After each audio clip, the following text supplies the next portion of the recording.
Hello friends, welcome to online study kingdom. दोस्तों, आज की इस वीडियो से हम लोग घटना चक्र पूर्वावलोकन 2023 सीरीज कवर करेंगे, जो कि आने वाले तमाम प्रतियोगी परीक्षाओं लाइक यूपी पीसीएस है, आरओ एआरओ का है। आरओ एआरओ के लिए तो आपको पीसीएस के लिए घटना चक्र बिल्कुल रटी होनी चाहिए। स्टेट पीसीएस है, इन सभी के लिए अति महत्वपूर्ण है और तमाम जो प्रतियोगी परीक्षाएं उन सभी के लिए जो है ये इम्पॉर्टेंट सीरीज है। तो 2023 एडिशन न्यू अपडेटेड है। तो हम लोग सब्जेक्ट क्या है, भारतीय इतिहास है। और भारतीय इतिहास में सबसे पहले जो अति महत्वपूर्ण है आपका आधुनिक भारतीय इतिहास हम लोग स्टार्ट करेंगे। इस सीरीज में आपको रिवीजन नोट मिलेगा, साथ ही साथ आपको UPSC, state PSC, UP PCS, lower PCS, इन सभी में जो भी एग्ज़ाम में प्रश्न देखने को मिलेंगे तो हम लोग चैप्टर वाइज जो है पूरा का पूरा कंप्लीट करते चलेंगे। तो ये है भारतीय इतिहास और भारतीय इतिहास में हम लोग सबसे पहले जो है आधुनिक भारत का इतिहास कवर करेंगे। चैप्टर वाइज कवर करते चलेंगे। पहला चैप्टर जैसे यूरोपीय कंपनियों का आगमन है, ईस्ट इंडिया कंपनी और बंगाल के नवाब, इस तरह पूरा का पूरा चैप्टर हम लोग कवर करेंगे। तो आधुनिक भारतीय इतिहास में आपको टोटल चैप्टर जो है यहाँ पर आपको 55 देखने को मिल रहे हैं। तो ज़्यादा टाइम न लेते हुए आइए हम लोग स्टार्ट करते हैं और जल्द से जल्द इसको कंप्लीट करने की कोशिश की जाएगी।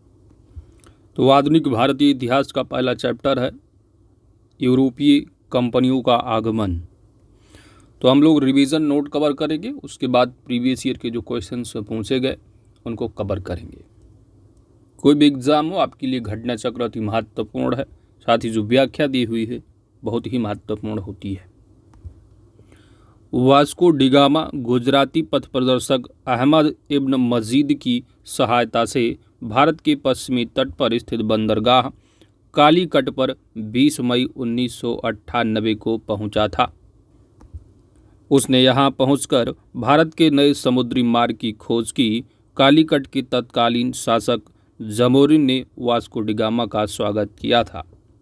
वास्को डिगामा के भारत आगमन से पुर्तगालियों एवं भारत के मध्य व्यापार के क्षेत्र में एक नए युग का शुभारंभ हुआ। वास्को डिगामा ने काली मिर्च के व्यापार से 60 गुना अधिक मुनाफा कमाया था, जिससे अन्य पुर्तगालियों जो व्यापारी रहे उनको भी प्रोत्साहन मिला। सन 1505 ईस्वी में फ्रांसिस्को द अल्मीडा भारत में प्रथम पुर्तगाली वायसराय एवं गवर्नर बनकर आया।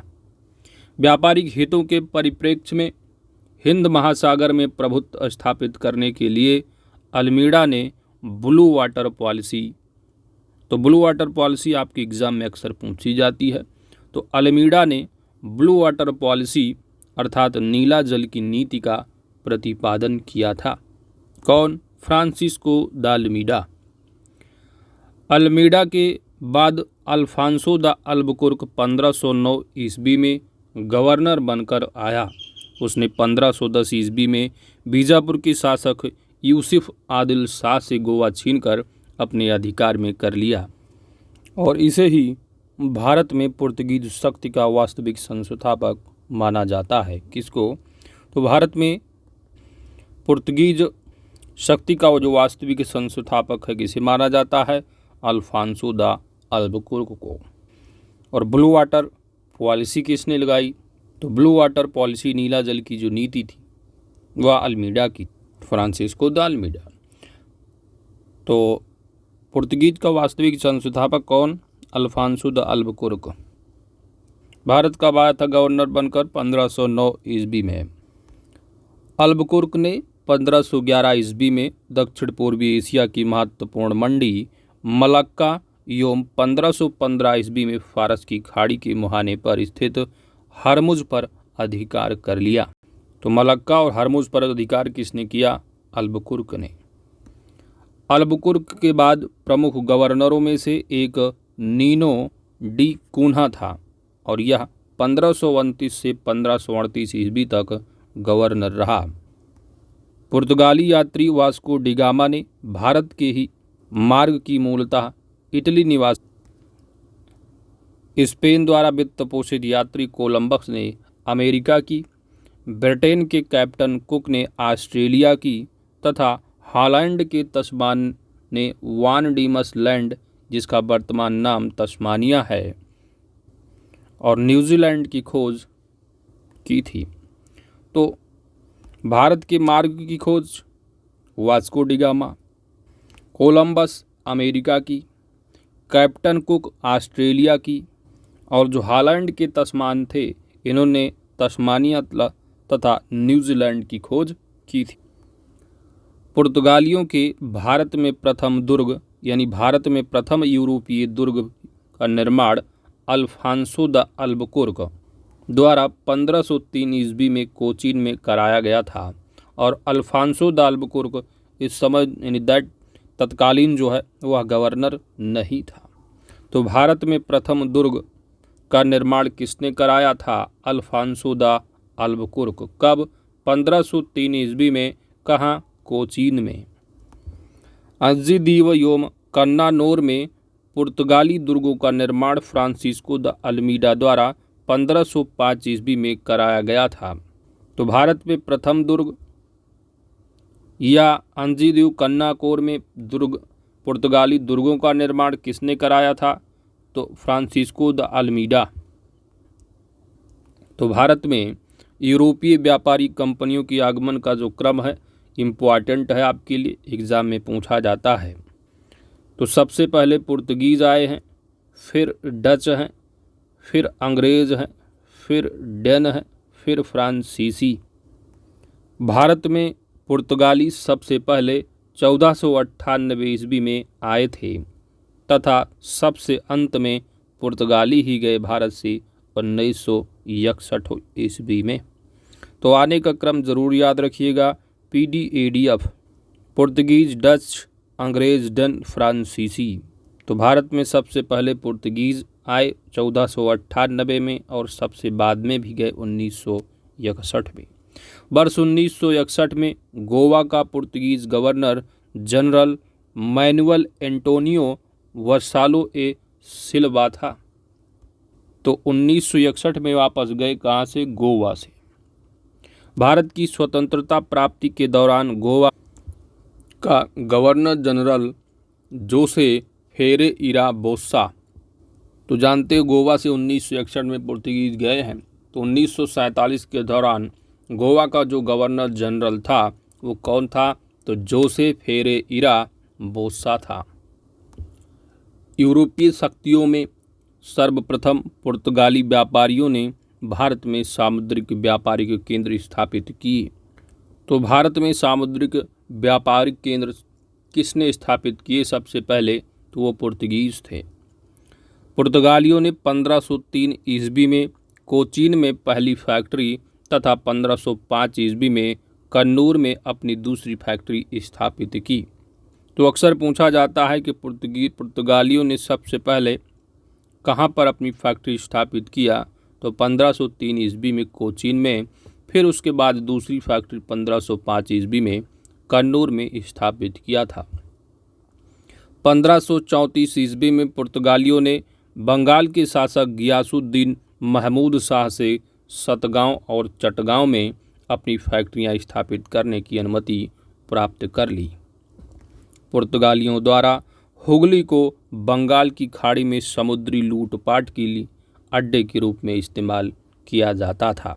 तो पुर्तगालियों द्वारा बंगाल की खाड़ी में समुद्री लूटपाट के लिए किस प्लेस का इस्तेमाल किया जाता था? वो था हुगली। 1632 ईस्वी में मुग़ल बादशाह शाहजहां ने हुगली में पुर्तगाली बस्तियों को पूरी तरह नष्ट कर दिया। तो हुगली में पुर्तगाली बस्तियों को नष्ट करने वाला कौन था? वो था शाहजहां, और 1000 से अधिक पुर्तगाली निवासियों को बंदी बना लिया था। ये सब अति महत्वपूर्ण फैक्ट हैं जो कि एग्जाम में बार बार पूछे जाते हैं। कासिम बाजार की फैक्ट्री के प्रमुख जाबचार्क ने अंग्रेज़ों के व्यापार केंद्र के लिए हुगली के स्थान पर सुतानुती अथवा सुतनौती यानी जो कि कलकत्ता का स्थल है इसको चुना। कोच्चि 1814 ईस्वी में ब्रिटिश उपनिवेश के तहत शामिल हुआ। कोच्चि केरल का कोच्चि।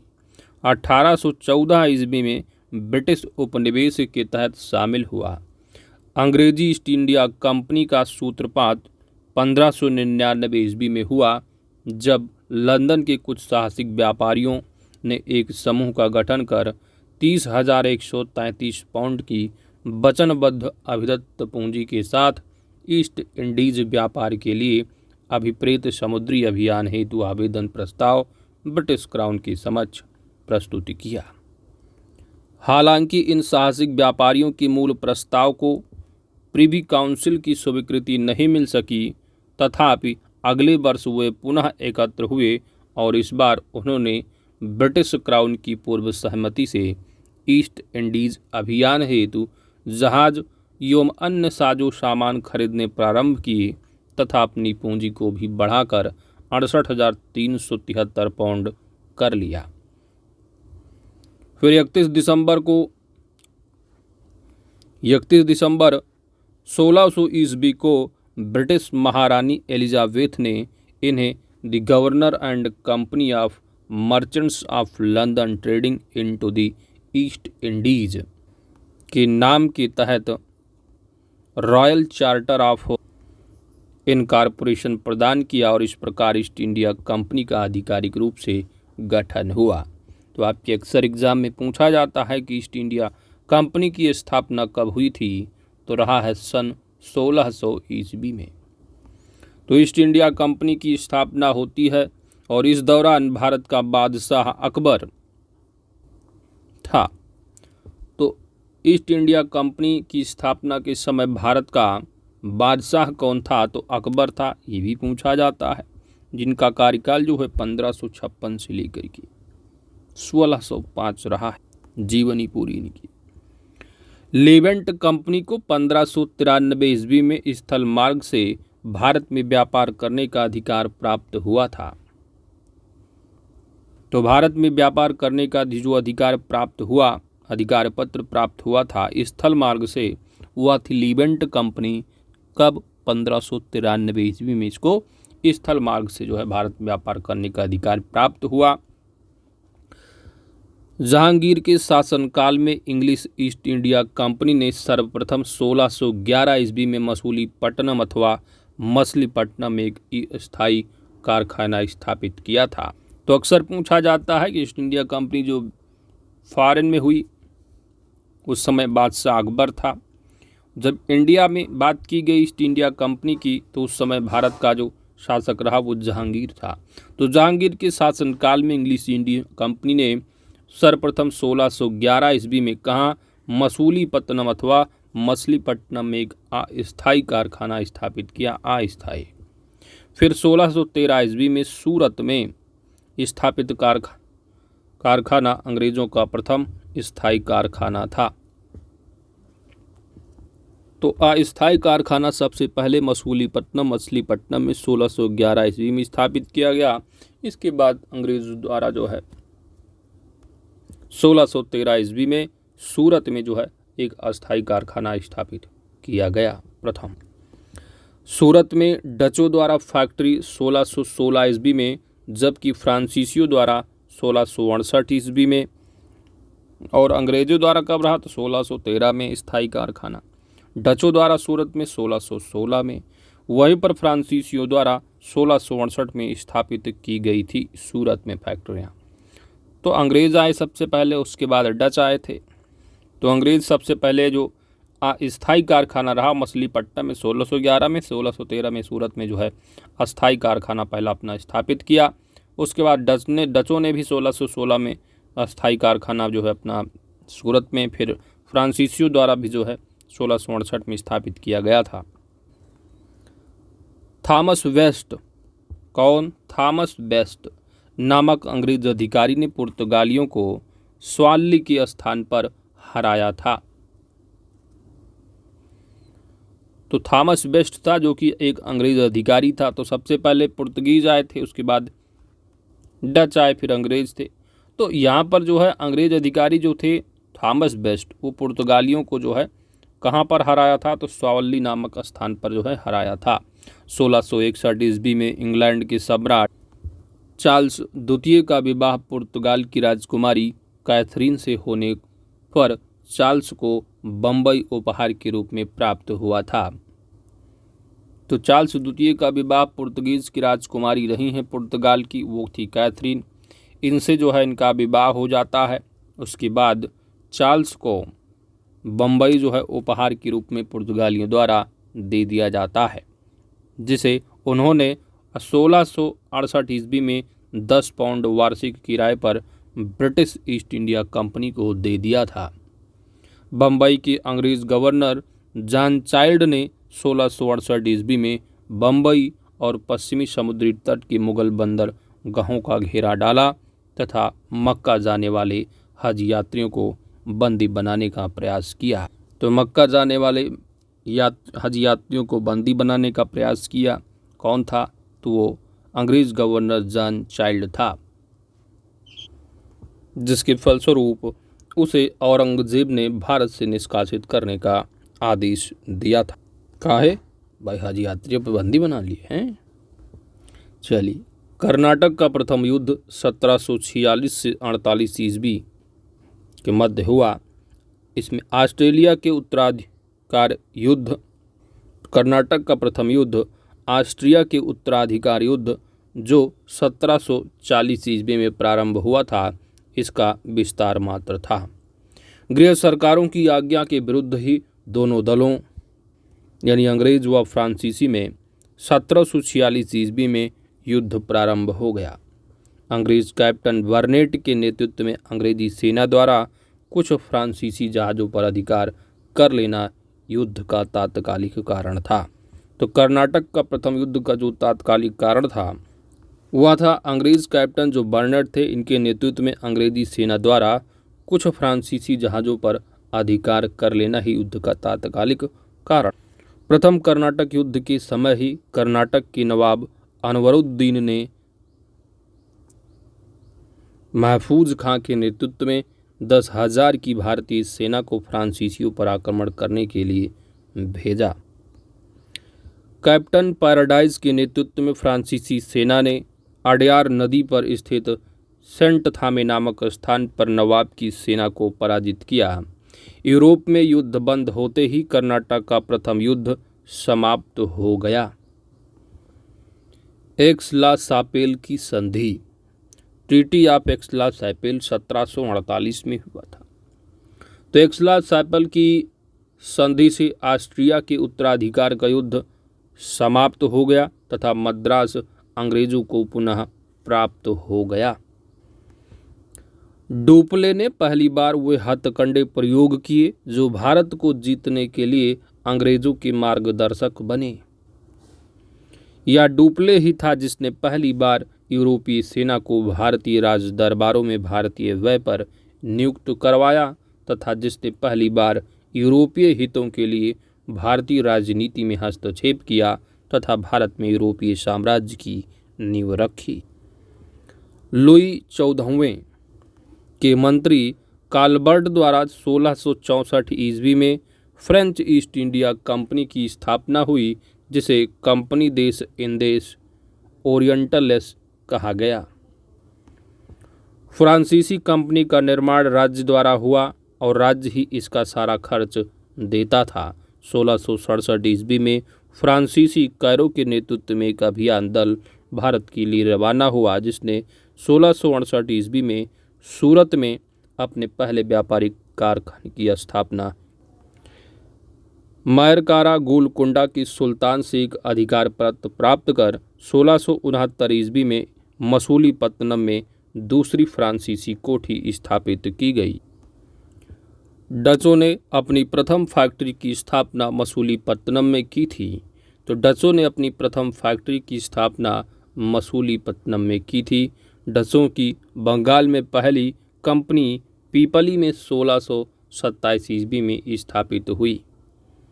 इसके कुछ ही दिनों बाद डच पीपली से बालासोर चले आए, परंतु बंगाल में डचों का व्यापार सही ढंग से 1653 ईस्वी में शुरू हुआ, जब उन्होंने सिनचुरा में अपनी कंपनी स्थापित की। सिनचुरा के डच किले को गुस्ताबुस फोर्ट के नाम से जाने सकते थे। तो सिनचुरा के डच किले को गुस्ताबुस फोर्ट के नाम से जानते थे। यूरोपवासियों को सर्वोत्तम सोरा और अफीम बिहार से प्राप्त होता था।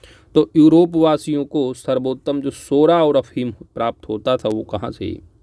बिहार से। अंग्रेजी शासन काल में बिहार अफीम उत्पादन हेतु प्रसिद्ध था। तो अंग्रेजी शासन काल में अफीम उत्पादन हेतु कौन सा राज्य प्रसिद्ध था? वो था बिहार। भारत में यूरोपीय शक्तियों के आगमन का क्रम PDADF है। पुर्तगीज, डच, अंग्रेज, डन, फ्रांसीसी। शॉर्ट में याद रखो PDADF, PDADF। पुर्तगीज, डच, अंग्रेज, डन, फ्रांसीसी। तो इस तरह आपने रिवीजन नोट कंप्लीट किया। बढ़ते हैं क्वेश्चन आंसर की ओर। चलिए, पहला प्रश्न आपके सामने है, वास्को डिगामा कालीकट पर किस वर्ष में आया था? वास्को डिगामा कालीकट में सही जवाब बनेगा ऑप्शन बी 1498 ईस्वी। मध्यकाल में सर्वप्रथम भारत से संबंध स्थापित करने वाले पुर्तगीज थे। प्रथम पुर्तगीज वास्को डिगामा भारत के पश्चिमी तट पर स्थित बंदरगाह कालीकट पर 20 मई 1498 ईस्वी को पहुंचा। उसने यहां पहुंचकर भारत के नए समुद्री मार्ग की खोज की। कालीकट के तत्कालीन शासक जमोरिन ने वास्को डिगामा का स्वागत किया। पुर्तगाली व्यापारियों ने भारत में कालीकट, गोवा, दमन, दीव एवं हुगली के बंदरगाहों में अपनी व्यापारिक कोठियां स्थापित की। 1505 ईस्वी में फ्रांसिस्को द अल्मीडा भारत में प्रथम पुर्तगाली वायसराय एवं गवर्नर बनकर आया। व्यापारिक हितों के परिप्रेक्ष्य में हिंद महासागर में प्रभुत्व स्थापित करने के लिए अल्मीडा ने ब्लू वाटर पॉलिसी अर्थात नीला जल की नीति का प्रतिपादन किया था। अगला प्रश्न है कि निम्न में से कौन नीला जल योजना ब्लू वाटर नीति से संबंधित है? राइट आंसर बन जाएगा option A Francisco de Almeida. अगला प्रश्न कई बार एग्जाम में पूछा गया कि मध्यकाल में सर्वप्रथम भारत से व्यापार संबंध स्थापित करने वाले कौन थे? राइट आंसर बनेगा ऑप्शन डी पुर्तगाली। नेक्स्ट है कि वास्को डिगामा भारत कब आया? तो 20 मई 1498 ऑप्शन सी। पुर्तगाली उपनिवेश का प्रथम वायसराय भारत कौन हुआ? तो सबसे पहले फ्रांसिस्को अल्मीडा था। उसके बाद अल्बुकुर्क को जो है वो वास्तविक संस्थापक माना जाता था। तो यहाँ पर फ्रांसिस्को द अल्मीडा, ऑप्शन यहाँ पर सी सही जवाब बन जाएगा। अगला प्रश्न है कि निम्नलिखित में से किसने वास्को डिगामा का कालीकट में स्वागत किया था? वास्को डिगामा का कालीकट में स्वागत किसने किया? राइट आंसर बन जाएगा ऑप्शन सी जमोरिन ने। अगला प्रश्न है सूची दे रखा, सूची 1 और सूची 2 को मिलान करना है। वास्को डिगामा जो भारत के मार्ग की खोज की थी, तो वास्को डिगामा एक पुर्तगीज था, पुर्तगाली था। क्रिस्टोफर कोलंबस जो कि अमेरिका की खोज की, तो ये कौन था? तो क्रिस्टोफर कोलंबस एक जो है क्या था? इटली निवासी और स्पेन द्वारा वित्तपोषित यात्री रहा है। यानी ऑप्शन यहाँ पर बी का 1 होगा, ए का 2 होगा। कैप्टन कुक, तो कैप्टन कुक ने जो है ऑस्ट्रेलिया तथा हॉलैंड यानी तस्मान जो था वो हॉलैंड का था, जो कि तस्मानिया और न्यूजीलैंड की खोज की थी। कैप्टन कुक था जो कि ऑस्ट्रिया की। तो कैप्टन कुक जो था वो ग्रेट ब्रिटेन से रहा है। मिलान कर लो भाई, सी का 4 होगा और डी का 3 होगा। तो 2143 यानी ऑप्शन आपका बी सही जवाब बन जाएगा। अगला प्रश्न है कि निम्नलिखित में से कौन भारत आने वाले यात्री पुर्तगीज का नहीं था? तो पुर्तगाली कौन नहीं रहा है? राइट आंसर बन जाएगा ऑप्शन सी पीटर मुंडी। पीटर मुंडी 17वीं शताब्दी में भारत आने वाला ब्रिटिश व्यापारी एवं लेखक यात्री था। चीन की चाय को चखने का उल्लेख करने वाला वह प्रथम ब्रिटिश नागरिक था। भारत में उसने पटना, आगरा एवं सूरत आदि नगरों की यात्रा की थी। तो पीटर मुंडी क्या था? पुर्तगीज नहीं था, क्या था? ब्रिटिश व्यापार। अगला है कि भारत में पुर्तगाली शक्ति का वास्तविक संस्थापक। तो वास्तविक संस्थापक द अल्बुकुर्क। ऑप्शन यहाँ पर बी राइट आंसर। भारत में पुर्तगाली शक्ति का वास्तविक संस्थापक अल्बुकुर्क था। इसने भारत में एक प्रादेशिक शक्ति के रूप में पुर्तगाली राज्य की स्थापना की। फरवरी 1510 ईस्वी में बीजापुर के आदिल शाही सुल्तान से गोवा को जीतना अल्बुकुर्क की पहली महत्वपूर्ण उपलब्धि थी। गोवा की विजय ने दक्षिण पश्चिमी समुद्र तट पर पुर्तगाली नौसैनिक प्रभुत्व पर मुहर लगा दी और इसके साथ ही भारत में क्षेत्रीय पुर्तगाली राज्य की स्थापना हुई।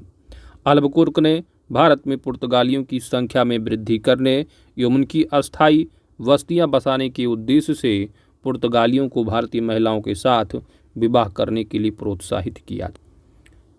तो पुर्तगालियों को भारतीय महिलाओं के साथ विवाह करने के लिए जो प्रोत्साहित किया गया था कि विवाह करो, उनकी अस्थायी बस्तियों को जो है साथ आप रहने लगो और निवासी हो जाओ, तो वो था कौन? Alfonso de Albuquerque. और ब्लू वाटर पॉलिसी वाला कौन था? अल्फांसो द अल्मीडा, यानी फ्रांसिस्को द अल्मीडा था। अल्फांसो द अल्बुकुर्क कौन था? तो ये वास्तविक संस्था था। अगला प्रश्न है कि भारत में यूरोपीय शक्तियों के प्रवेश के संदर्भ में कौन सा कथन सही नहीं अर्थात गलत होगा? पुर्तगालियों ने 1499 पर गोवा पर कब्जा किया था। तो 1499 नहीं, 1400 कितना 98, 20 मई 1498 को आए थे। तो पहला हो गया गलत। अंग्रेजों ने अपना जो पहला कारखाना दक्षिण भारत में मछलीपट्टनम में लगाया था। तो पहला जो कारखाना रहा है वो मछलीपट्टनम में अस्थायी रहा, फिर उसके बाद सूरत में इन्होंने स्थायी कारखाना। तो पहले भी ये दूसरा कथन बिल्कुल सही है। पूर्वी भारत में अंग्रेजी कंपनी ने 1633 ईस्वी में उड़ीसा में पहला कारखाना लगाया था, ये भी सही है। डुप्ले के नेतृत्व में फ्रांसीसियों ने 1746 में मद्रास पर कब्जा किया था, ये भी सही है। तो कौन सा सही नहीं, यानी ऑप्शन ए यहाँ पर गलत। ऑप्शन ए सही जवाब बन जाएगा। अगला है कि पुर्तगालियों ने भारत में निम्नलिखित में से किस स्थान पर प्रथम दुर्ग का निर्माण किया था? प्रथम दुर्ग का निर्माण अभी रिवीजन नोट में करके आ रहे हो। ऑप्शन यहाँ पर सी कोचीन में। पुर्तगालियों ने भारत में प्रथम दुर्ग का निर्माण अल्फांसो द अल्बुकुर्क द्वारा 1503 ईस्वी में कोचीन में कराया गया था और उस समय अल्फांसो द अल्बुकुर्क गवर्नर नहीं था। अगला है कि किन यूरोपियों ने भारत में प्रथमतः सामुद्रिक व्यापारिक केंद्र स्थापित किए थे? तो वह था पुर्तगीज पुर्तगाली। Option C. यूरोपीय शक्तियों के सर्वप्रथम पुर्तगाली व्यापारियों ने भारत में सामुद्रिक व्यापारिक केंद्र स्थापित किए। भारत में प्रथम पुर्तगाली वायसराय फ्रांसिस्को द अल्मीडा ने 1509 ईस्वी में द्वीप पर अधिकार कर लिया। द्वीप पर अधिकार के साथ ही पुर्तगाली हिंद महासागर में सबसे अधिक शक्तिशाली हो गए। पुर्तगालियों ने हिंद महासागर से होने वाले व्यापार पर एकाधिपत्य स्थापित कर लिया तथा यहाँ से गुजरने वाले अन्य जहाज़ों से कर की वसूली की। अगला प्रश्न है कि बंगाल की निम्नलिखित फैक्ट्रियों में से एक जो पुर्तगालियों द्वारा स्थापित की गई थी वह कौन सी थी? तो बंगाल की निम्नलिखित फैक्ट्रियों में जो पुर्तगालियों द्वारा स्थापित की गई थी वह हुगली में थी। ऑप्शन यहाँ पर आपका सी राइट आंसर बन जाएगा। पुर्तगाली गवर्नर नीनो डी कून्हा ने मद्रास के निकट सेन थोमी और बंगाल में हुगली में पुर्तगाली बस्तियां स्थापित कर भारत के पूर्वी समुद्री तट की ओर पुर्तगाली वाणिज्य का विस्तार किया। 1534 ईस्वी में पुर्तगालियों ने बंगाल के शासक गियासुद्दीन महमूद शाह से सतगांव और चटगांव में अपनी फैक्ट्रियां स्थापित करने की अनुमति प्राप्त कर ली। इसके बाद संपूर्ण बंगाल में अनेक पुर्तगाली बस्तियों की स्थापना की गई। चटगांव, जिसे पुर्तगाली महान बंदरगाह के रूप में अभिहित करते थे, उनके द्वारा प्रयुक्त किया जाता रहा, किंतु 16वीं सदी में सतगांव का पतन हो गया और उसका स्थान हुगली ने ले लिया। चिनसुरा में डचों ने गुस्तावुस किले का निर्माण कराया था। श्रीरामपुर डेनिश का प्रमुख केंद्र था। अगला प्रश्न है कि पांडिचेरी, जिसका वर्तमान नाम पुदुचेरी है, के संदर्भ में निम्नलिखित कथनों पर विचार करना है। बताया जा रहा है कि पांडिचेरी पर कब्जा करने वाली पहली जो यूरोपीय शक्ति थी वह पुर्तगाली थे। तो यह बात बिल्कुल सही है। दूसरा कथन बताया जा रहा है कि पांडिचेरी पर कब्जा करने वाली दूसरी यूरोपीय शक्ति फ्रांसीसी थी। तो दूसरी जो थी वो थे जो है वो डच थे। ठीक है, डच। तो दूसरे डच थे, उसके बाद फ्रांसीसी आए थे। तो दूसरा कथन हो गया गलत। अंग्रेज़ों ने कभी पांडिचेरी पर कब्जा ही नहीं किया। तो अंग्रेज़ों ने भी 1793 में कब्जा कर लिया था। तो कभी यहाँ पर लिखा कभी पांडिचेरी कब्जा ही नहीं किया, इसलिए गलत है, क्योंकि कब्जा किया था। तो दूसरा भी हो गया गलत। तो कौन सा कथन सही होगा? केवल और केवल एक, ऑप्शन ए राइट आंसर होगा। पांडिचेरी में सर्वप्रथम पुर्तगालियों ने अपना उपनिवेश स्थापित किया था। पांडिचेरी में इसके बाद डचों ने अपना व्यापारिक कोठियाँ स्थापित की थी। उसके बाद फ्रांसीसियों ने 1673 में, उसके बाद अंग्रेज़ों ने भी पांडिचेरी पर 1793 में कब्जा कर लिया और फिर 1814 ईस्वी में पेरिस की संधि के तहत इसे फ्रांस को सौंप दिया गया। इस प्रकार केवल कथन एक ही सही था। अगला प्रश्न है कि हुगली को बंगाल की खाड़ी में समुद्री लूटपाट के लिए किसने अड्डा बनाया था? हुगली में, तो वह थे पुर्तगाली। ऑप्शन यहाँ पर ही राइट आंसर है। अगला है कि बंगाल की खाड़ी में समुद्री डकैती हेतु हुगली का उपयोग कौन करता था? तो समुद्री लूटपाट के लिए कौन करता था? अभी देखिए ऊपर, पुर्तगाली। अगला प्रश्न है कि निम्नलिखित में से कौन कलकत्ता का संस्थापक था? कलकत्ता का संस्थापक कौन था? राइट आंसर ऑप्शन बी जाब चारनाक।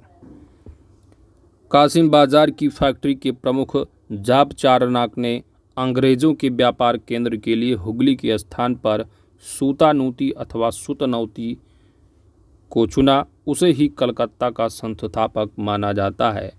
तो कलकत्ता का संस्थापक जाब चारनाक था। हालांकि मई 2003 में दिए गए अपने निर्णय में कलकत्ता उच्च न्यायालय की एक खंडपीठ ने जाब चारनाक को कलकत्ता का संस्थापक न मानते हुए कहा कि कलकत्ता जाब चारनाक के आगमन से पूर्व अस्तित्व में था तथा इस आधार पर कलकत्ता का स्थापना 24 अगस्त 1690 भी नहीं माना जा सकता है। तो अब आपके ऑप्शन में आएगा तो क्या जाब चारनाक रहेगा तो ही लगा दीजिएगा, बाकी कलकत्ता 2003 में निर्णय दिया। चलिए आगे बढ़ते हैं। अगला है कलकत्ता किसने बसाया?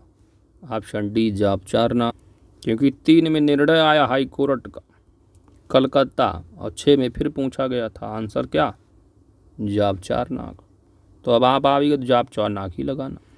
अगला प्रश्न यूपी पीसीएस प्रीलिम्स 2021 का रहा है कि निम्न में से किस स्थान पर भारत में प्रथम नगर निगम स्थापित किया गया था? भारत में पहला नगर निगम। राइट आंसर बनेगा ऑप्शन बी मद्रास में। आधुनिक भारत में पहला नगर निगम 1688 ईस्वी में मद्रास की पूर्व प्रेसिडेंसी शहर में स्थापित किया गया था। अगला है कि भारत के साथ व्यापार के लिए सर्वप्रथम संयुक्त पूंजी कंपनी किन लोगों ने आरंभ की? तो सबसे पहले संयुक्त पूंजी कंपनी जो आरंभ की गई थी भारत के साथ व्यापार के लिए वह डचों द्वारा। Option B.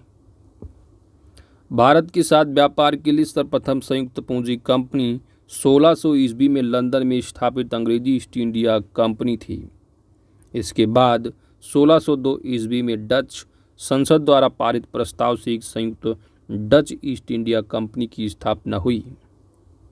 तो विकल्प में ब्रिटेन न होने के कारण विकल्प बी आप सही मान लेंगे। ठीक है, सबसे पहले ब्रिटिशर्स ने किया, लेकिन ऑप्शन में आपके है नहीं, तो सबसे पहले आप इसमें से निम्न में से आप देखेंगे तो डच आएगा। अगला प्रश्न है निम्नलिखित कथनों में से कौन सा कथन सही है? आईएएस प्रीलिम्स 2005 कौन सा कथन सही है? आधुनिक कोची भारत की स्वतंत्रता तक डच उपनिवेश था। तो यह गलत है। डचों ने पुर्तगालियों को पराजित किया और आधुनिक कोची में उन्होंने फोर्ट विलियम्स का निर्माण किया, जो कि बात बिल्कुल सही है। आधुनिक कोची पहले डच उपनिवेश था जिस पर बाद में पुर्तगालियों का अधिकार हो गया। आधुनिक कोच्चि कभी भी ब्रिटिश उपनिवेश का भाग नहीं था, तो ये भी गलत है। ऑप्शन यहाँ बी राइट आंसर होगा। अगला प्रश्न नंबर है 22। भारतीय इतिहास के संदर्भ में निम्नलिखित कथनों पर आपको विचार करना है और बताना है कौन सा कथन सही होगा। पहला है कि डच लोगों ने पूर्वी तटीय क्षेत्रों में गजपति शासकों द्वारा प्रदान की गई जमीनों पर अपनी फैक्ट्रियां गोदाम स्थापित किए। तो पहला कथन हो गया गलत, क्योंकि डचों को प्रदान नहीं किया गया था। गजपति का जो शासन था वो था 16वीं शताब्दी तक। 17वीं शताब्दी में जो है डच लोगों ने पूर्वी तटों पर जो है सबसे पहले जो कोचीन रहा है, कोचीन को जो है पुर्तगालियों से छीन लिया डचों ने। गजपत शासकों द्वारा प्रदान करने की बात ही नहीं, क्योंकि वो तो पहले ही 16वीं शताब्दी में इनका जो शासन रहा वो समाप्त हो गया था। फिर 17वीं शताब्दी में डचों ने जो है पुर्तगालियों से जो है वो कोचीन को छीन लिया और आंध्रा और ओडिशा के तट पर जो है इन्होंने अपनी फैक्ट्री स्थापित की। तो पहला कथन गलत। दूसरा है अल्फांसो द अल्बुकुर्क ने बीजापुर सल्तनत से गोवा को छीन लिया था। बिल्कुल सही है। अंग्रेजी ईस्ट इंडिया कंपनी ने मद्रास में विजयनगर साम्राज्य के प्रतिनिधित्व से पट्टे पर ली गई जमीन की एक प्लाट पर फैक्ट्री स्थापित की थी। यह भी सही है।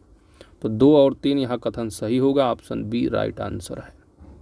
आईएएस प्रीलिम्स 2022 में पूछा हुआ प्रश्न, तो सीएससी में पूछा गया है 2022 में। अगला प्रश्न नंबर 23 है। भारत में ईस्ट इंडिया कंपनी की सफलता का राज क्या था? ईस्ट इंडिया कंपनी की सफलता का राज। पहला दिया है कि भारत में राष्ट्रीय भावना की कमी। बिल्कुल सही है। कंपनी की सेना को पश्चिमी प्रशिक्षण मिला था तथा उनके पास आधुनिक हथियार थे। ये भी सही है। भारतीय सैनिकों में राष्ट्रीय भावना का अभाव था, जिसके फलस्वरूप कोई जो उन्हें अच्छा वेतन दे अपनी सेवा में लगा सकता था। उपर्युक्त तीनों बातें बिल्कुल सही हैं। ये सफलता का राज रहा ईस्ट इंडिया कंपनी के। ऑप्शन डी राइट आंसर है।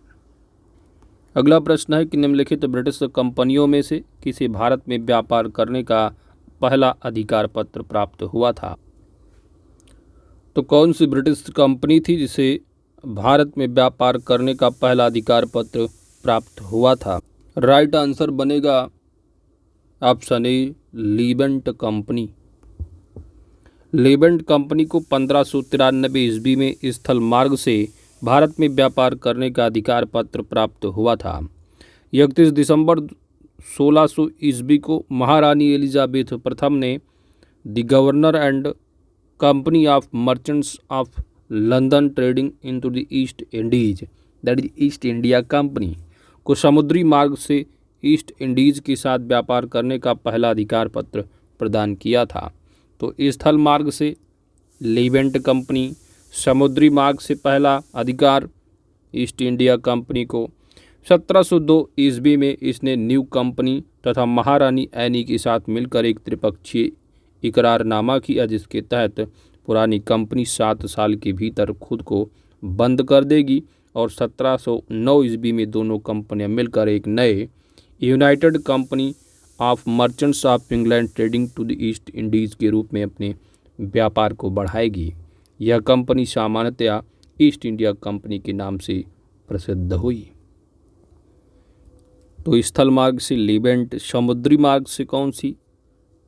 तो वो कंपनी थी governor and companies of merchants of London trading into the east Indies. अगला प्रश्न है कि लंदन में ब्रिटिश ईस्ट इंडिया कंपनी के गठन के समय भारत का निम्नलिखित में से कौन बादशाह था? लंदन में गठन हुआ था। तो ब्रिटिश ईस्ट इंडिया का जब लंदन में गठन हुआ था तो लंदन की गठन होने के समय कौन था? तो वो था Akbar. Option A right answer है। अभी रिवीजन नोट में करके सवाल है। ब्रिटेन के कुछ व्यापारियों ने पूर्व के देशों के साथ व्यापार करने के आशय से 1600 ईस्वी में एक कंपनी का गठन किया। इसका नाम governor and companies of the merchants of London trading into the east Indies, यानी शॉर्ट फॉर्म में ईस्ट इंडिया कंपनी। इस दौरान भारत का बादशाह कौन था? अकबर था। अगला प्रश्न है कि किस मुगल सम्राट के काल में इंग्लिश ईस्ट इंडिया कंपनी ने भारत में सर्वप्रथम कारखाना स्थापित किया? तो सर्वप्रथम जो कारखाना स्थापित किया गया था उस समय बादशाह कौन था? Jahangir. Option B right answer.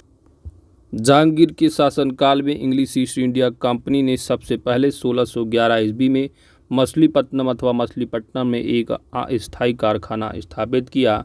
फिर स्थायी कारखाना जो सूरत में स्थापित किया गया 1611 ईस्वी में, वह प्रथम स्थायी कारखाना था। भारत में 1613 ईस्वी में अंग्रेजों ने अपनी पहली फैक्ट्री कहाँ स्थापित की? 1613 यानी स्थायी कारखाना, तो वह होगा आपका सूरत में। 1600 यहाँ पर अगर 11 होता तो आप समझते कि अस्थायी की बात की गई और वो मछलीपट्टनम होगा। तो यहाँ पर ऑप्शन डी राइट आंसर है। कैप्टन विलियम हॉकिंस सूरत से मुगल दरबार 1608 ईस्वी में पहुंचा, किंतु सूरत में फैक्ट्री की स्थापना की अनुमति पाने में सफल नहीं हो सका। फिर 1611 ईस्वी में पुर्तगालियों के विरोध के बावजूद कैप्टन मिडल्टन सूरत के समीप स्वावल्ली पहुंचा और मुगल गवर्नर से वहां व्यापार करने की अनुमति पाने में सफल हो गया। कैप्टन थॉमस वेस्ट द्वारा सूरत के बंदरगाह की विजय ने पुर्तगाली एकाधिकार की निरंतरता को भंग किया तथा उसके बाद अंग्रेजों ने सूरत में 1613 ईस्वी में स्थायी रूप से एक फैक्ट्री स्थापित की। यहाँ से अंग्रेजों ने अपने व्यापार को देश के दूसरे भागों में फैलाया तथा शीघ्र ही अहमदाबाद, बुरहानपुर, अजमेर तथा आगरा में सहयोगी फैक्ट्रियाँ स्थापित की। अगला प्रश्न है कि निम्नलिखित में से किस अंग्रेज अधिकारी ने पुर्तगालियों को स्वावल्ली में के स्थान पर हराया था? तो वह था थॉमस वेस्ट। अगला प्रश्न सिविल सर्विसेज प्रीलिम्स 2021 में पूछा गया कि 17वीं शताब्दी के पहले चतुर्थांश में निम्नलिखित में से कहाँ इंग्लिश ईस्ट इंडिया कंपनी का कारखाना स्थित था? 17वीं शताब्दी के पहले चतुर्थांश में, यानी 1625 की बात की जा रही पहले, तो वह होगा आपका, तो सबसे पहले आप जानते हो जो आपका मछलीपट्टनम रहा, फिर अस्थायी रूप से जो है वो आपका सूरत, फिर भरूच, बुरहानपुर, अहमदाबाद, जो भी आप पढ़ के आ रहे होगे। तो यहाँ पर राइट आंसर क्या बनेगा? भरूच। ऑप्शन यहाँ पर आपका ए सही जवाब बन जाएगा। इन ऑप्शन में केवल और केवल भरूच आए। 17वीं शताब्दी के पहले चतुर्थांश अर्थात 1625 तक ईस्ट इंडिया कंपनी ने सूरत, भरूच, बुरहानपुर, अहमदाबाद और आगरा में अपने कारखाने स्थापित किए थे। ईस्ट इंडिया कंपनी की प्रथम फैक्ट्री जो स्थापित की गई थी वह कहाँ की गई थी? तो अस्थायी जो रही आप जानते हो मछलीपट्टनम।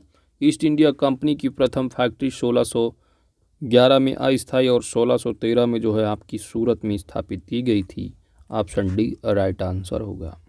अगला प्रश्न है कि निम्नलिखित यूरोपीय व्यापारिक कंपनियों में से किसने सूरत में सर्वप्रथम अपना कारखाना स्थापित किया? तो वह कौन थे? तो वह ब्रिटिशर्स, अंग्रेज थे। ऑप्शन यहाँ पर बी राइट आंसर होगा। यूरोपीय व्यापारिक कंपनियों में से ब्रिटिश ईस्ट इंडिया कंपनी ने सर्वप्रथम सूरत में फैक्ट्री स्थापित की थी। 1613 ईस्वी में जहांगीर ने अंग्रेज़ों को सूरत में स्थायी कारखाना स्थापित करने की अनुमति दी थी।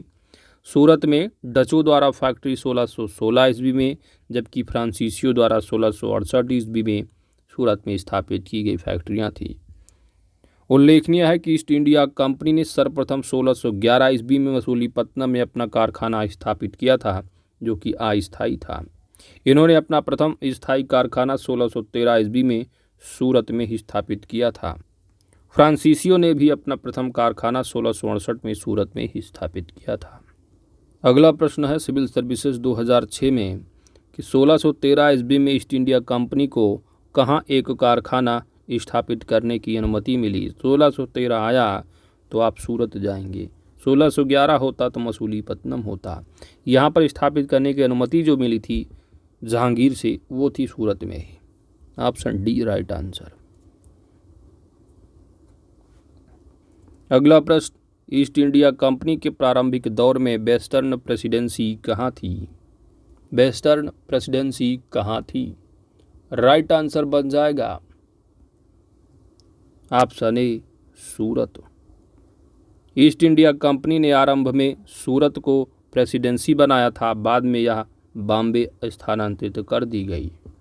अगला प्रश्न है कि ब्रिटिश ईस्ट इंडिया कंपनी ने बम्बई में किससे लिया था? ब्रिटिश ईस्ट इंडिया कंपनी ने बम्बई किससे लिया? तो पुर्तगीज से, पुर्तगालियों से। ऑप्शन डी राइट आंसर बनेगा। ब्रिटिश ईस्ट इंडिया कंपनी ने बम्बई पुर्तगालियों से लिया था। 1661 ईस्वी में इंग्लैंड के सम्राट चार्ल्स द्वितीय का विवाह पुर्तगाल की राजकुमारी कैथरीन से होने पर चार्ल्स को पुर्तगालियों द्वारा बम्बई जो है वो गिफ्ट में प्रदान किया गया था, जिसे उन्होंने 10 पाउंड वार्षिक किराए पर 1668 ईस्वी में ब्रिटिश ईस्ट इंडिया कंपनी को दे दिया था।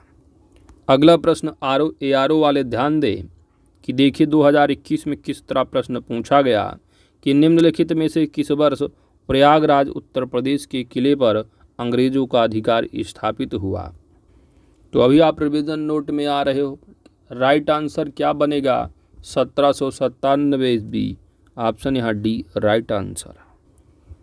अवध के नवाब सादत अली ने 1797 ईस्वी में प्रयागराज का किला अंग्रेजों को सौंप दिया था। अगला प्रश्न है ईस्ट इंडिया कंपनी के किस अंग्रेज गवर्नर को औरंगजेब द्वारा भारत से निष्कासित किया गया? तो ईस्ट इंडिया कंपनी के किस अंग्रेज गवर्नर को औरंगजेब द्वारा भारत से निष्कासित किया गया? राइट आंसर बन जाएगा सर जॉन चाइल्ड को। Option B.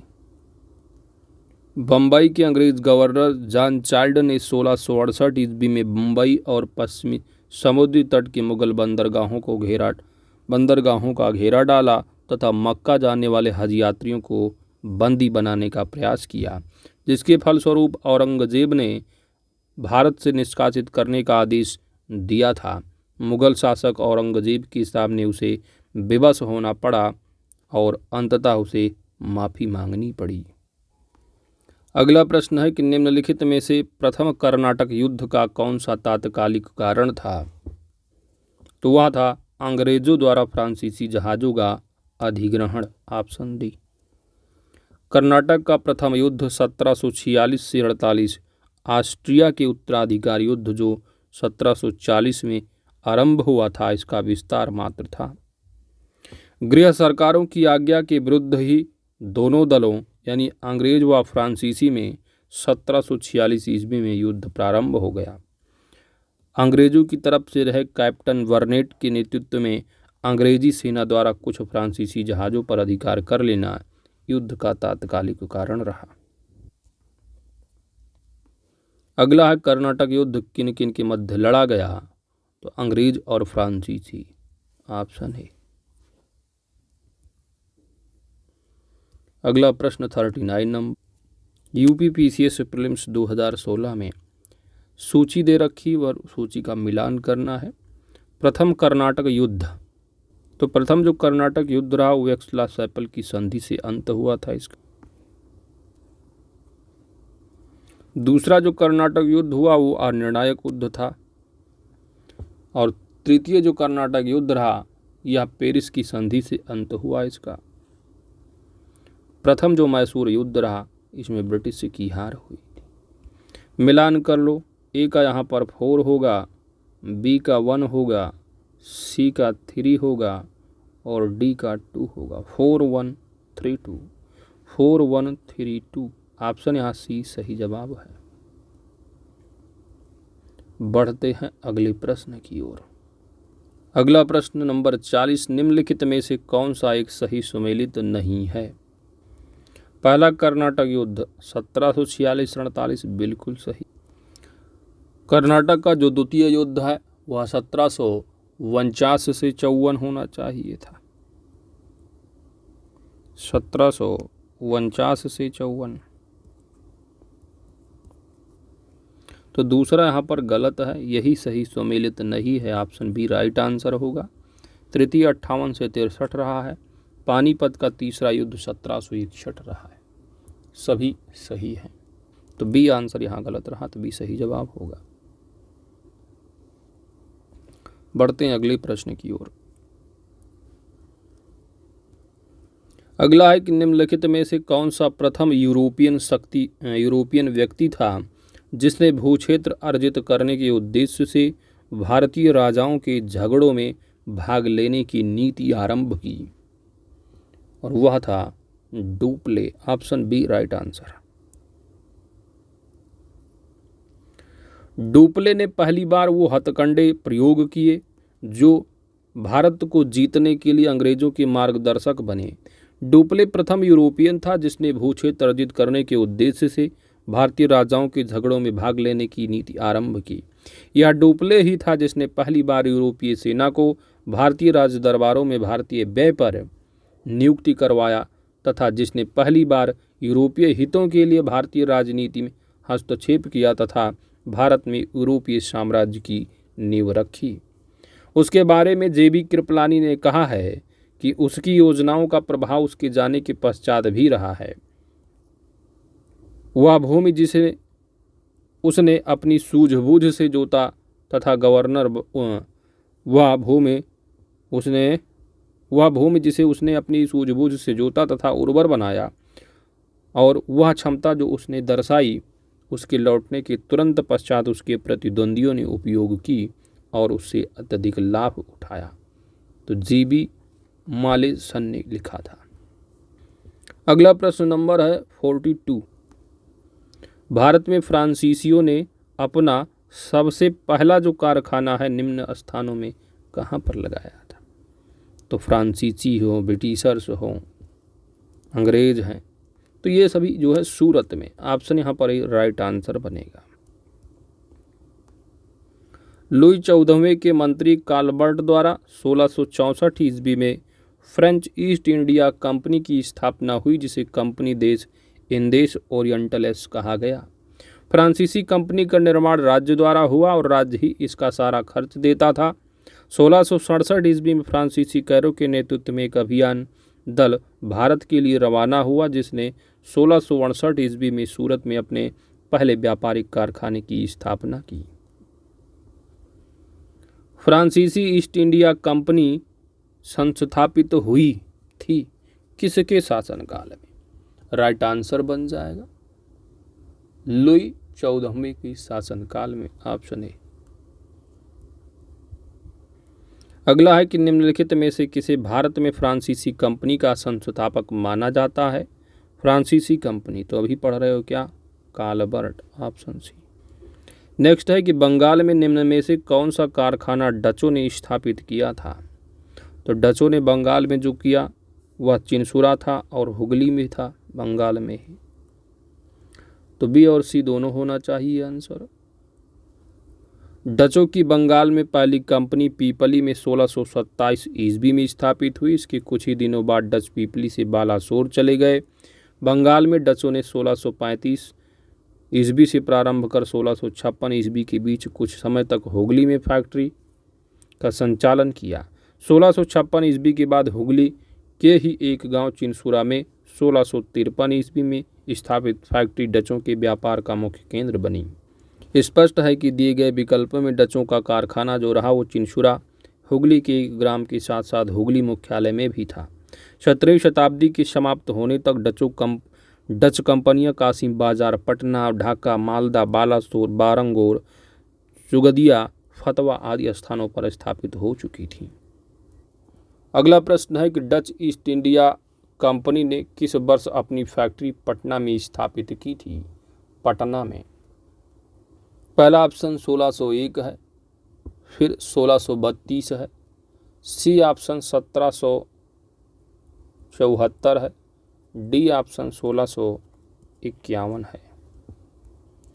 तो वह कौन सा वर्ष रहा जो अपनी फैक्ट्री पटना में स्थापित किए डचों ने?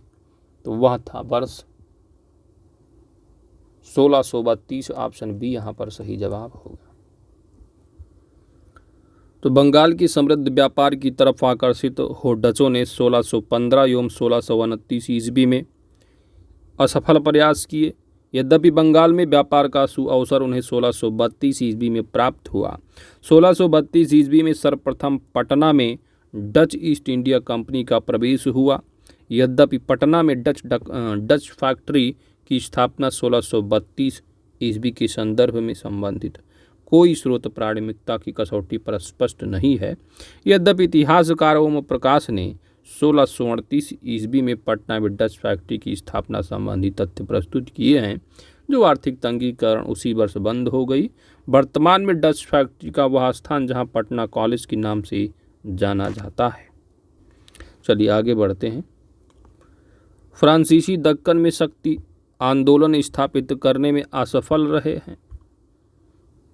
फ्रांसीसी दक्कन में शक्ति आंदोलन स्थापित करने में असफल रहे। क्यों? क्योंकि अंग्रेजों की फौज शक्तिशाली थी। ऑप्शन यहाँ बी राइट आंसर है।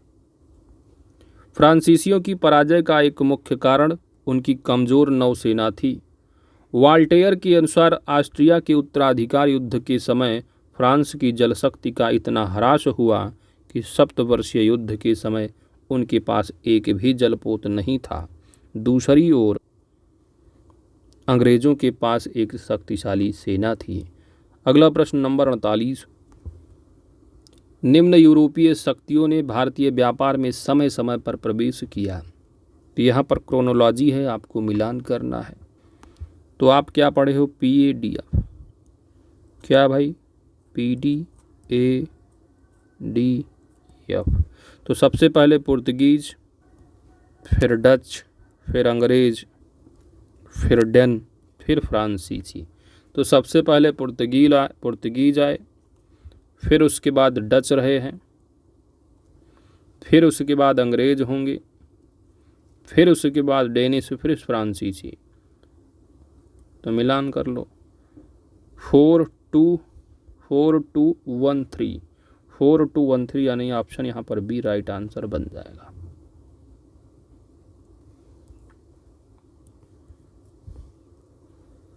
अगला प्रश्न पूछा गया ROARO फिल्म्स 2016 सूची दिया, सूची मिलान करना है। पुडुचेरी है, गोवा है, ट्रांविकीर है, शद्रास। चलिए पुडुचेरी की अगर बात करोगे तो यहाँ पर जो है फ्रेंच गए। गोवा में डच की बात करोगे, डेनिश आपके कहाँ होंगे? ट्रांविकार। तो ट्रान के बाहर हो गया आपका डेनिश। शद्रास जो है आपके वह डच हो जाएंगे। ठीक है। अरे भाई गोवा का यहाँ पर पुर्तगीज। ठीक, चलिए तो डच का हो गया आपका शद्रास। तो इस तरह आप मिलान कर लो। गोवा के यानी बी का 3 हो रहा है, जो कि बहुत आसान है। तो बी का 3 से आपका काम चल जा रहा। वैसे भी कुछ नहीं समझ में आ रहा आपको, तब भी आपका एलिमिनेट हो गया। तो कभी कभी ऐसे भी आपको वहाँ पर कॉमन सेंस लगाकर क्वेश्चन के हिसाब से आपको करना होता है। तो अगर कुछ नहीं मालूम चल रहा है, एक ही पता चल गया आपको कि बी का 3 हो रहा है, बी का 3 आपको कहीं नहीं दिख रहा है इसमें, तो बस यही ऑप्शन आप लगा दोगे। तो इस तरह बन जाएगा ऑप्शन यहाँ पर, ये राइट आंसर बन जाएगा। बढ़ते हैं आगे। उस क्षेत्र की पहचान करें जहाँ से यूरोप वासियों को सर्वोत्तम सोरा और अफीम प्राप्त होता था। सोरा, अफीम फैक्ट्री जानते यूपी में, गाजीपुर। तो यहाँ पर बिहार। ऑप्शन यहाँ पर आपका ए राइट आंसर बन जाएगा। तो यूरोप वासियों को सर्वोत्तम सोरा और अफीम बिहार से प्राप्त होता था। अगला प्रश्न है, अंग्रेजी शासनकाल में भारत का कौन सा क्षेत्र अफीम उत्पादन हेतु प्रसिद्ध था? बिहार। ऑप्शन है। अगला प्रश्न, निम्नलिखित यूरोपियों में से कौन सा एक स्वतंत्रता पूर्व भारत में व्यापारी के रूप में सबसे अंत में आए? स्वतंत्रता पूर्व यानी स्वतंत्रता से पहले। तो आप क्या है, आपका क्रोनोलॉजी क्या है? PDADF, पुर्तगीज, डच, अंग्रेज, डेनिश और फ्रांसीसी। ऑप्शन सी सही जवाब। 16वीं-17वीं शताब्दी में यूरोप के अनेक राष्ट्रों के व्यापारी समय समय पर व्यापार के उद्देश्य से भारत में आए। इन यूरोपियों में सबसे पहले 1458 में पुर्तगाली, 1605 में डच, 1608 में अंग्रेज, 1667 में फ्रांसीसियों का आगमन हुआ। इस प्रकार उपयुक्त विकल्पों में भारत आने वाले व्यापारियों में सबसे अंत में जो है फ्रांसीसी का आगमन हुआ था। आगे बढ़ते हैं।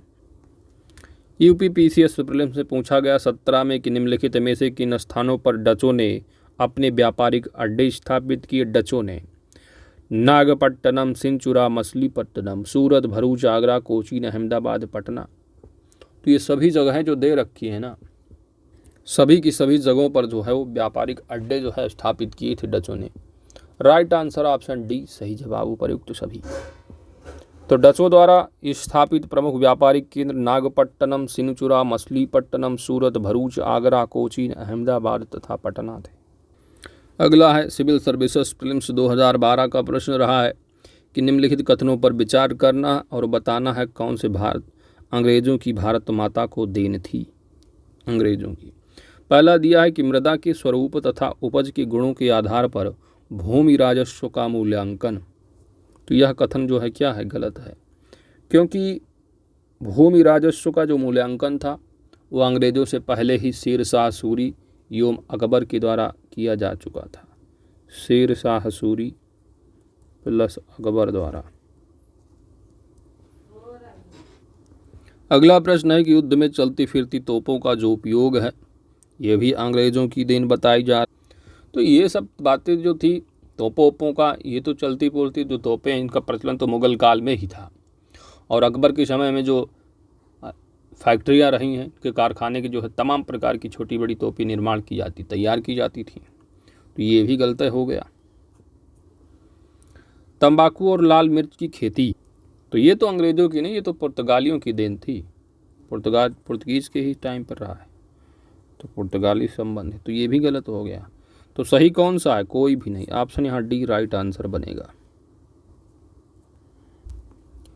मृदा के स्वरूप तथा उपज के गुणों के आधार पर भूमि राजस्व का मूल्यांकन अंग्रेजों से पहले शेर शाह सूरी और अकबर के द्वारा किया जा चुका था।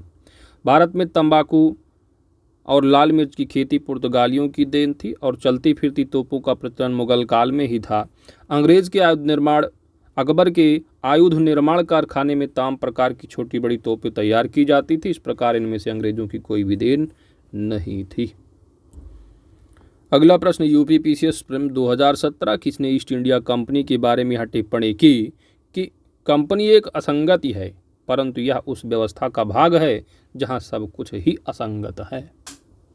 यह बात कही थी टीबी मैकाले। ऑप्शन बी सही जवाब होगा। Lord Thomas Babington Macaulay Britain का राजनीतिज्ञ था तथा इतिहासकार था। 1834 से 1838 तक वो भारत की सुप्रीम काउंसिल में लॉ मेंबर तथा लॉ कमीशन का प्रधान रहा। प्रसिद्ध दंड विधान ग्रंथ द इंडियन पीनल कोड की पांडुलिपि इसी ने तैयार की थी। तो आईपीसी की पांडुलिपि किसने, जो कि अभी संशोधन किया गया है, तो ये किसने तैयार की पांडुलिपि, तो इसी ने तैयार की थी, थॉमस। अंग्रेजों यानी जो अंग्रेजी है, अंग्रेजी को भारत की सरकारी भाषा तथा शिक्षा का माध्यम और यूरोपीय साहित्य, दर्शन तथा विज्ञान को भारतीय शिक्षा का लक्ष्य बनाने में इसकी महत्वपूर्ण भूमिका थी। ईस्ट इंडिया कंपनी की नीतियों पर टिप्पणी करते हुए मैकाले ने कहा था कि कंपनी एक असंगति है, परंतु यह उस व्यवस्था का भाग है जहां सब कुछ ही असंगत है। अगला प्रश्न नंबर 56 यूपीपीसीएस प्रीलिम्स 2020 एक्स-ला-शापेल 1748 की संधि के संदर्भ में बताना है कौन सा कथन सही है। तो प्रथम कर्नाटक युद्ध की समाप्ति रही, बात बिल्कुल सही है। इसमें अंग्रेजों को मद्रास पुनः प्राप्त हुआ, तो यह बात भी सही है। दोनों बातें यहाँ पर सत्य होंगी। सही उत्तर का चयन करना यानी ऑप्शन सी राइट आंसर हो जाएगा। एक्स-ला-शापेल की संधि 1748 से ऑस्ट्रिया के उत्तराधिकार का युद्ध समाप्त हो गया। यूरोप का युद्ध बंद होते ही कर्नाटक का प्रथम युद्ध समाप्त हो गया तथा मद्रास अंग्रेजों को पुनः प्राप्त हो गया, अतः दोनों कथन सत्य हैं। अगला प्रश्न है आपका 57 नंबर, जो कि री एग्ज़ाम 2021 में हुआ था। प्रीलिम्स 2016 का री एग्ज़ाम में पूछा हुआ है कि भारत में अंग्रेजों की सफलता तथा फ्रांसीसियों की असफलता के कारण के संदर्भ में निम्न कथनों में से कौन सा कथन सही है। पहला दिया गया कि अंग्रेज़ों को बंगाल विजय से अपार धन एवं जनशक्ति का मिलना, तो बात बिल्कुल सही है। अंग्रेज़ों की बेहतर नौसैनिक ताकत रही, यह भी सही है, जिससे फ्रांसीसी सफल रहे हैं। तो दोनों बातें बिल्कुल सही हो जाती हैं। ऑप्शन यहाँ पर सी राइट आंसर बन जाएगा। भारत में अंग्रेज की सफलता के कई कारण थे। इनमें से जो है अंग्रेजों की बेहतर नौसैनिक ताकत, बंगाल पर नियंत्रण से अपार धन इनकी प्राप्ति हो जाना, कंपनी की विभिन्न इकाइयों में समन्वय होना, योग्य नेतृत्व आदि का होना था।